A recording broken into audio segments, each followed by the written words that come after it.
जो कोई अदारा अगर आप देखते हैं कि वहाँ पे लैकिंग है चीज़ें, अपनी रिक्वायरमेंट्स पे पूरा नहीं उतर रहे, एफिलिएशन उनकी हो गई है, उसके बाद आप डी एफिलिएट करते हैं, क्या करते हैं उनके साथ? जी, एक फॉर्मल प्रोसेस है। सर्टनली जो डिस्क्रिपेंसीज है वो हम कम्युनिकेट करते हैं, उसके अलावा इदारा उस पर रिस्पॉन्ड करे और उसको रेक्टिफाई कर ले तो अगेन हम उसको विजिट करते हैं और करना चाहिए। और अगर वेरीफाई उस जो डॉक्यूमेंटेड उसने किया, जो रिस्पॉन्ड किया, अगर उससे डिफरेंट चीज़ें हैं तो फिर अगेन आप उसको कहते हैं कि नहीं, देयर आर सर्टन डिस्क्रिपेंसीज, और इस सूरत में हम आपको साथ लेके नहीं चल सकते। और इदारों को हमने बड़े हौसले से ये ट्रेंड डाला है कि वो इदारे जो कि एफिलिएटेड हों उनको हम डी एफिलिएट भी करते हैं। बड़ा मुश्किल फैसला होता है कि वो जो आपकी फैमिली का मेंबर हो उसको अलहदा करने में, लेकिन ये मुश्किल फैसले हमने किए। आपने पिछले 2 साल में कितने डी एफिलिएट कर दिए? देखिए इस वक्त 10-15 इदारे तो ऐसे हैं जो कि अच्छे इदारे थे, अच्छे इदारे इस सेंस में कि जो कि सालों से काम कर रहे थे, उनको हमने डी एफिलिएट किया। ये अगेन प्रोसेस जो है 5 to 6 मंथ का प्रोसेस है, ताकि कोई लीगल ऑब्जर्वेशन ना है, क्योंकि इदारे जो जिसको आप डी एफिलिएट करना चाहे सर्टन ग्राउंड्स पे करना होता है, डॉक्यूमेंटेड करना होता है, फिर आपने रिपोर्ट्स अपने गवर्निंग बॉडी को देनी होती है, जस्टिफाई करना होता है, और फिर उस प्रोसेस के बाद फार्म भी वो इदारा डी नोटिफाई होता है। और फिर उसके साथ और प्रैक्टिकल इम्प्लीकेशन ये है कि वो बच्चे जो वहाँ पे पढ़ रहे हैं उनको दूसरे इदारे में शिफ्ट करना होता है।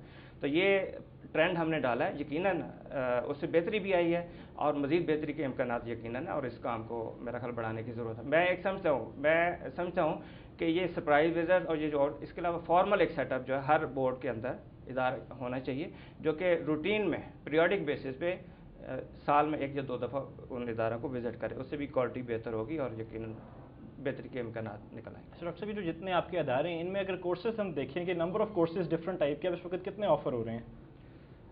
रफली कोई 200 के करीब डिफरेंट प्रोग्राम्स हैं, स्टार्टिंग फ्राम 3 मंथ से लेके 3 साल का प्रोग्राम है। सबसे जो यंगेस्ट एज ग्रुप कौन सा आपके पास आता है कि जो सबसे बिल्कुल मैट्रिक के बाद कोई शुरू होता है कोर्स, या कोई कुछ कोर्सेज तो जो हैं वो 8th क्लास के बाद भी हैं, जो जिसने मेडल पास किया हो, कुछ कोर्सेज उनके लिए हैं। और जो मेजर प्रोग्राम हमारा डिप्लोमा ऑफ एसोसिएट इंजीनियरिंग है, DTM है या DCOM है, तो इसमें मैट्रिक के बाद बच्चा हमारे पास नहीं। बट जो 8वीं क्लास के बाद एक कोर्स आपका है, ये कितनी देर का कोर्स होगा? वो 3 मंथ से ज़्यादा नहीं होना चाहिए, 3 मंथ और 6 माह। नहीं, तो मतलब इन कोर्सेज के बाद हम लोगों को एक्चुअली आप इक्विप कर रहे हैं to enter the work force. जी। तो ये कहीं आप चाइल्ड लेबर को आप लोग तो नहीं प्रमोट कर रहे कि जो लड़का आप 8वीं जमात के बाद एक कोर्स करके कोई काम ही करेगा? नहीं, ये बेसिकली हम ये नहीं कह रहे कि वो जो चाइल्ड लेबर उस कैटेगरी में आता है और लेस देन दैट एज हो तो वो हमारे पास नहीं रहा बेसिकली। लेकिन आप उसको इक्विप तैयार तो कर देंगे, कोर्स करवा देंगे, उसके बाद उसने काम ही करना है। नहीं, बेसिकली ये एजुकेशन है, ट्रेनिंग है। हम ऐसा नहीं कर रहे कि वो इमीडिएटली कोर्स जाए और 8वीं के बाद आप फैसिलिटेट कर रहे हैं चाइल्ड लेबर, आप उसको कर नहीं रहे। मैं सिर्फ ये करूँगा कि जो आगे कंटिन्यू नहीं कर सका किसी वजह से, उसके पास एकेडमिक वैल्यू वो वाली नहीं है जो कि बड़े प्रोग्राम्स के लिए है, अगर उसके पास वो पर्टिकुलर कोर्सेज जिसमें 8th एकेडमिक रिक्वायरमेंट 8वीं पास होना है तो वो ऑप्ट कर सकता है। लेकिन हम ये तो बिल्कुल इनकरेज नहीं कर रहे कि वो उस चाइल्ड लेबर में अगर कंसिडर किया जाए, उस ग्रुप में फॉल करता है तो वो जाके यहाँ से निकले और जाके मार्केट में। फिर दूसरा ये कोर्सेज की कई वैरायटी है। लेट्स से कि कंप्यूटर एप्लीकेशन के कोर्सेज हैं, तो ये ज़रूरी तो नहीं कि वो जॉब मार्केट के लिए ही चला जाए। और स्टिचिंग और इस तरह के कोर्सेज है जो कि मेरा ख्याल कि वैसे भी एक आर्ट है और एक फ़न है जो कि बच्चे या बच्ची को आना चाहिए, तो वो फॉर फन भी वो लर्न कर सकते हैं। डॉक्टर साहब, लेकिन आपके स्टूडेंट्स के अंदर एक चीज़ देखिए कि majority of the students are from the lower segment of the society, ज़रा पुअर फैमिली से आते हैं। इसकी वजह क्या है कि तासुर इसके बारे में ये बन गया कि ये गरीबों के लिए रह गई ये चीज़? देखें जी, अच्छे एंटरप्रेन्योरशिप भी आपको मिलेंगे जो कि मतलब जिन्होंने अच्छा एक्सेल किया अपने बिजनेस में, और ठीक यकीनन ये एक मेजर कंसर्न तो नहीं, लेकिन एक मेजर मेरा ख्याल है इसकी एडवांटेज ज़रूर है, क्योंकि जो शॉर्टकट लगाना चाह रहा है, यानी 2 साल के मैट्रिक के बाद 2 और 3 ईयर्स का एजुकेशन लेके इमीडिएटली चाह रहा है कि वो जॉब करे, तो ये मेरा ख्याल है कि मेजर इसका जो एडवांटेज है वो इस वजह से भी शायद ये एक रीज़न है। ज़ाहिर है जो लंबी बहुत सी वेल ऑफ फैमिली से लोग क्यों नहीं आना चाह रहे यहाँ पे, या कोई अच्छी फैमिली से ज़्यादा? नहीं, मैं नहीं समझता कि ऐसा है। मैं नहीं समझता कि बड़े अच्छी फैमिलीज के लोग और बड़े अच्छी बुरी की बात नहीं, बात ये करता है कि फ्रॉम पुअर सेगमेंट्स जो कि अफोर्ड नहीं कर पाते दूसरी एजुकेशन दिलवाना, वो यहाँ भेज देते हैं।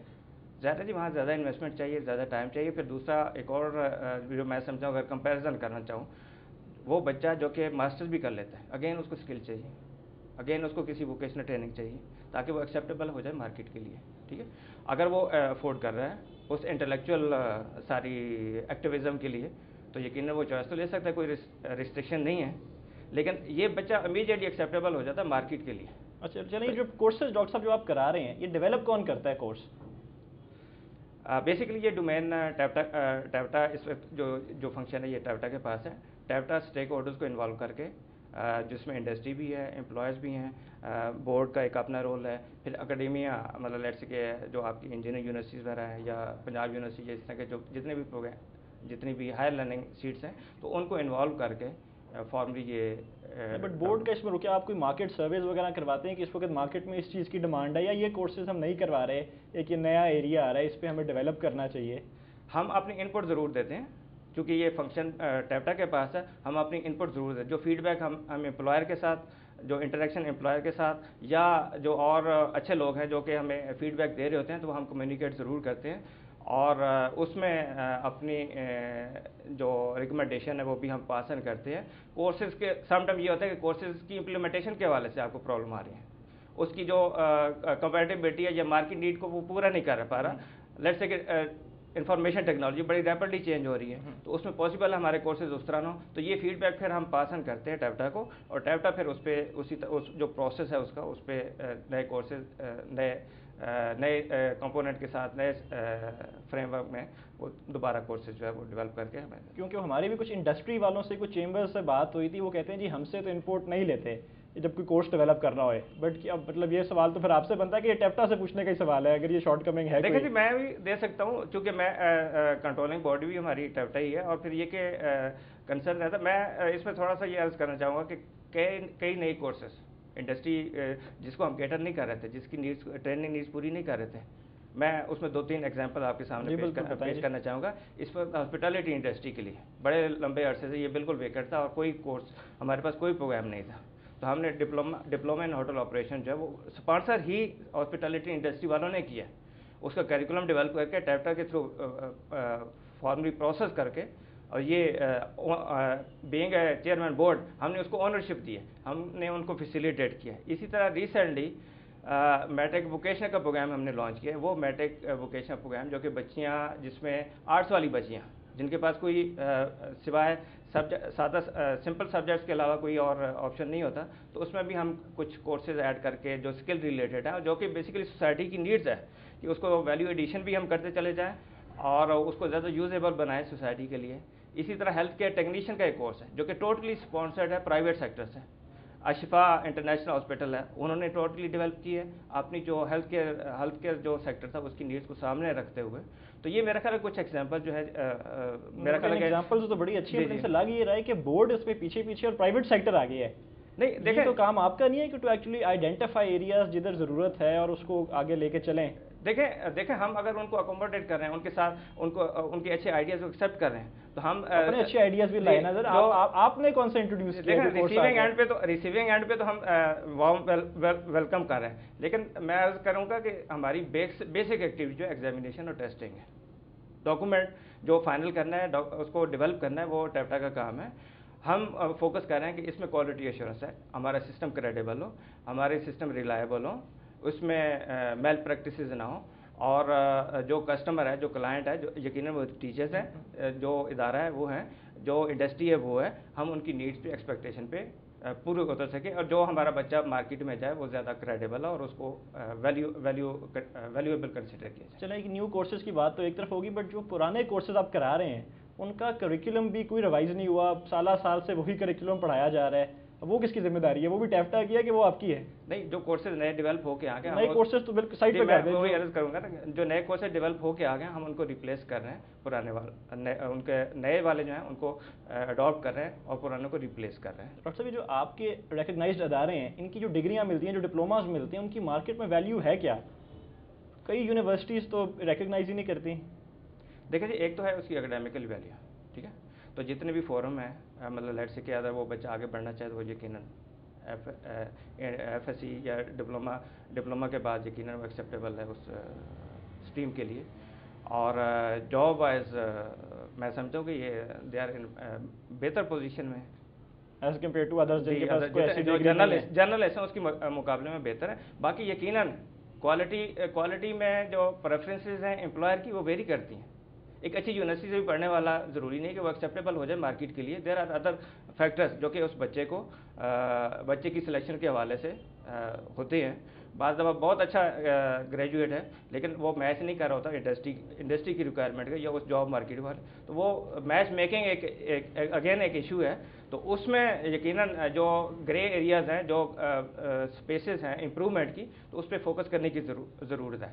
और मैं ये समझता हूँ कि अदर दैन जो टेक्निकल एजुकेशन है, अदर दैन जो हम उसको थ्योरेटिकल फाउंडेशन दे रहे हैं, अदर दैन जो सॉफ्ट स्किल्स हैं, ये एरियाज़ हैं जिस पे हमें फर्दर फोकस करने की ज़रूरत है। और कैरियर काउंसलिंग की भी ज़रूरत है, कहाँ अप्लाई करना है उन्हें।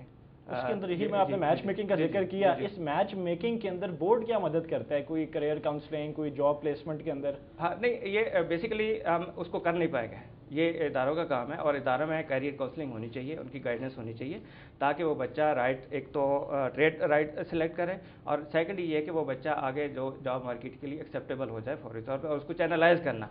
हमारा लिंकेज जो है इदारों का, इंस्टीट्यूशन का लिंकेज, आपकी जो एफिलिएशन का क्राइटेरिया है उसमें आप कोई रिक्वायरमेंट रखते हैं कि भाई आपके पास एक करियर काउंसलिंग ऑफिसर भी होना चाहिए, एक अदारे के अंदर आप डिपार्टमेंट बनाएं जहां पे ये फैसिलिटी दी जाए? ये बिल्ट इन अरेंजमेंट होता है नॉर्मली, जो टीचर्स होते हैं या जो हेड ऑफ द इंस्टीट्यूट होता है नॉर्मली ये वो थ्रू करता है, लेकिन वो भी डिपेंड करता है कि लीडरशिप कैसी है। मतलब फॉर्मलाइज नहीं है, लेकिन एक अरेंजमेंट जो बोर्ड की सतह पे हम करना चाह रहे हैं, और जो चूँकि हमारे इंडस्ट्रियलिस्ट भी हमारे बोर्ड गवर्निंग बॉडी में है, तो एक रिसेंटली जो हमने डिसीजन किया वो ये कि हम ओनरशिप दें इंडस्ट्री को, और कुछ स्कॉलरशिप अदर दैन बोर्ड, जो बोर्ड स्कॉलरशिप दे रहा है उसके अलावा हम इंडस्ट्री से कुछ स्कॉलरशिप वो करवाएं, स्पॉन्सर करवाएं।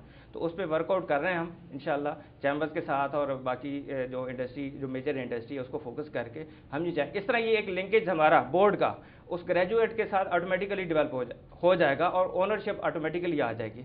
फिर वो इस प्रोडक्ट को अल्टीमेटली प्रेफर भी करेंगे और फोकस भी होंगे, और फिर यकीनन एक फीडबैक जो उनकी तरफ से जो मिसिंग लिंक है वो उसका मेकअप हो जाएगा। ये एक मेरा ख्याल है कि जो इनिशिएटिव हम ले सकते हैं, इस तरफ हमने डिसीजन किया है। यकीनन उसकी मोडालिटीज़ वर्कआउट करनी है, ताकि जो एम्प्लॉयर है, जो इंडस्ट्री है, वो फील कॉन्फिडेंट कि जो वो पेनी सर्व कर रहा है वो सही जगह जा रही है, सही कंज्यूम हो रही है, प्रोसेस उसका ठीक है, ट्रांसपेरेंट है। तो ये इंशाल्लाह विद इन 5 to 6 मंथ हमारी कोशिश है कि हम इसको कोई शेप अप कर लें।